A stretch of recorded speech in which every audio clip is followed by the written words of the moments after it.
ఇది దారి ఇది. ఓకే, ఇటు సైడ్ లెఫ్ట్ సైడ్ నుంచి ఇగో ఇక్కడ ఈ నుంచి కొంచెం ముందుకు పోతే కెనాల్, లెఫ్ట్ సైడ్కి వెళ్తే మన విలేజ్ వస్తుంది. ఓకే, 20 ఫీట్ల దారి ఇది.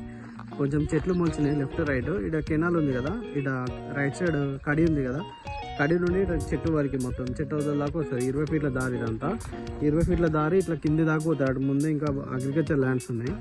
ఓకే, మనకి ఇది నార్త్ ఫేస్ తోటి వస్తుంది. ఓకే, సూర్యుడు ఇటు సైడ్ ఉన్నాడు, మనకి నార్త్ ఫేస్ తోటి ఉంటుంది ఇది సైడ్. ఇక్కడ రైట్ సైడ్ ఉంది కదా, ఇక్కడ రైట్ సైడ్ కడీల నుండి ఇటు లెఫ్ట్ సైడ్ కడీలు కనిపిస్తున్నాయి కదా, ఇది ల్యాండ్ మనకి మొత్తం. ఓకే, ఇక్కడ నుంచి మనకి రైట్ సైడ్ వరి పొలంలో అగ్రికల్చర్ చేస్తున్నారు కదా, అక్కడ దాకా చుట్టూ కడీలేసి ఉంటాయి మనకి సైడ్ అంతా. ఓన్లీ కల్టివేషన్ ప్లేన్ చేసి ఉంది, కల్టివేషన్ చేయలేదు కాబట్టి ఇట్లా ఉంది మనకి. ఇది కోలా ఫారం కూడా చెట్టు ఉంది కదా, అక్కడ ఎదురుగా కనిపిస్తుంది, అది చెట్టు అటు ఈస్ట్ వస్తుంది.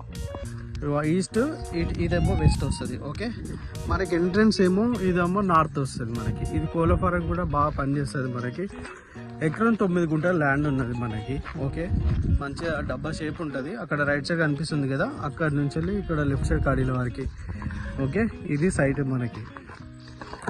ఎకరం 9 గుంటల ప్రాపర్టీ మనకి. జనగం నుండి ఓన్లీ 13 కిలోమీటర్లో ఉంటుంది మనకి. విలేజ్ టు విలేజ్ పోతున్న దారికి మన కెనాల్ నుంచి జస్ట్ 150 మీటర్స్ ఉంటుంది. విలేజ్ టు విలేజ్ దారి నుంచి ఒక 300 మీటర్స్ ఉంటుంది.